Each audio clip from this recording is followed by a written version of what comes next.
I'm Dale Stipford. I belong to a men's group. I have for a very long time.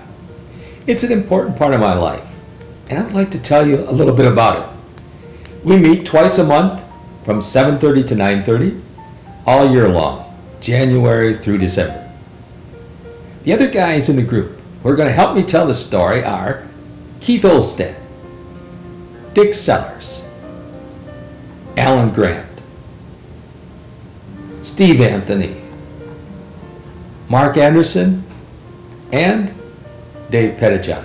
It's a moment in every meeting that we have of when we enjoy the banter, the humor, the jokes, but the moment that match is kindled and that candle is lit and we take a few moments, that's my favorite part of group. Because we really enter into that very special place where we share things that we don't share with others.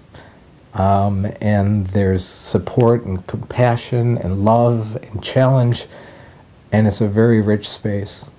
So to me, the ritual is visually the lighting of the candle, but it means so much more to me. It's an entrance into a place that is very rare and very precious. And without group, I don't know that I'd have many venues to enter into that level of depth in a relationship. Being connected with a group of people who know me and whom I've gotten to know, and that I feel like I can, when I have a tough thing or a struggle or something I'm excited about or something I'm hurting about, that I know that that's a group of people who will take me seriously and who will care about me and who I know that I can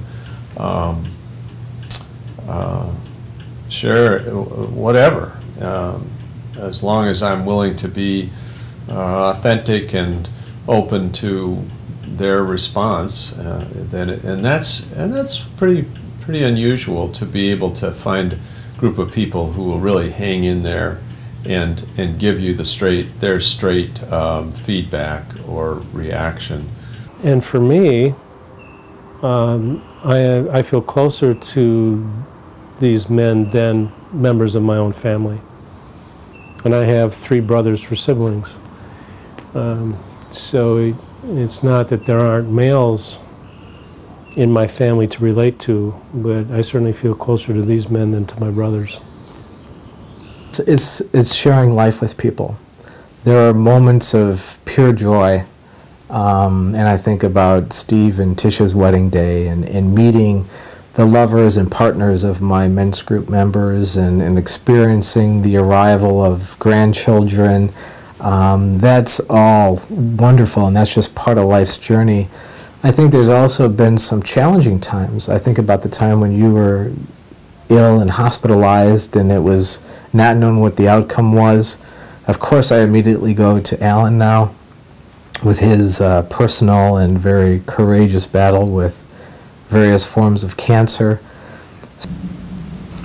You know, he's been through so much, and he has handled all these challenges with considerable courage and grace. And I know that there's been times where he's thought 1, 2, or 3 times about revisiting or regreeting past decisions made and whether things were worth it or not. And I think our group has been very supportive to him. And the group was there with me when I went through a divorce. They were there with me when I went through when my kids went with their mother and moved out to Oregon. They were there when I remarried. They were there when my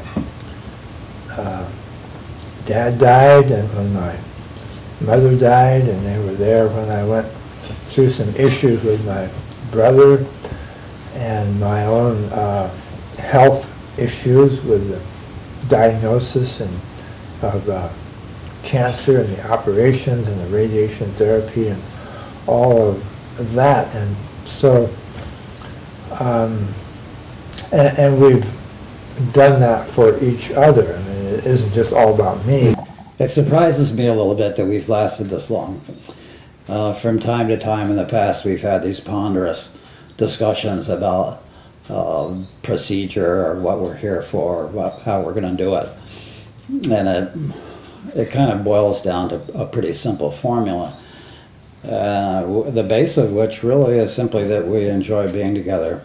And being in group has afforded myriad opportunities to laugh my head off and to laugh with others.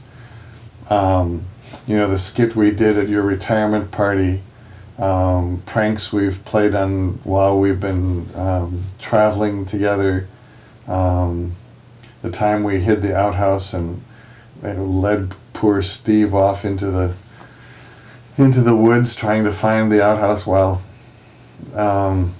we had it all covered under pine boughs. There were a couple of trips where, as we prepared one of our evening meals and did the evening meals, we got into being silly and laughing. And we can laugh at some other times, but there were a couple of times we just went on, and probably the most kind of ongoing laughter I've ever been involved in. You know, as I said, I'm a pastor. I spend most of my life trying to be at least moderately appropriate in social settings. So it's also really fun to be in a group where, you know, at least when we're by ourselves, there are almost no restrictions on how silly or ridiculous or bizarre or obscene we feel moved to be. Some stuff that's just utterly raunchy and should never be repeated can still be laughed at, and we all sort of agree that we're just going to take it for what it is and not make more of it.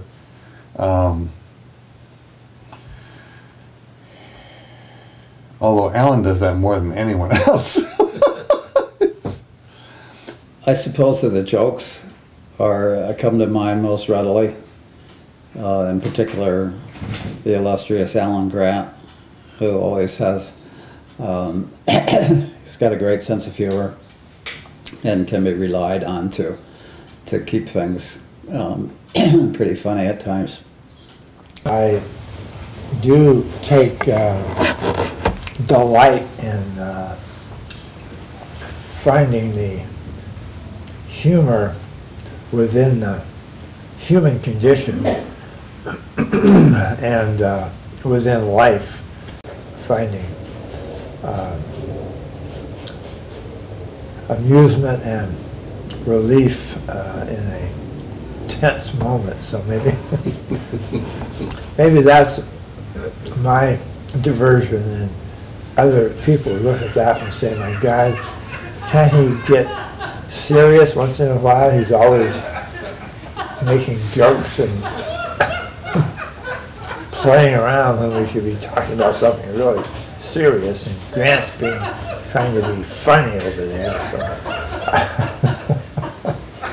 So we had one member who I guess had some issues around how we used humor to avoid getting into the deeper issues. But you know, maybe that's our male persona, that we come at it sort of sideways sometimes. To be able to laugh, to be able to kvetch about politics, and to grouse about our wives, and just take things a little bit lighter. That's always good for me. So, and I think I contribute in my own way to that. But it's certainly a nice leavening for me in my life, and that's spiritual.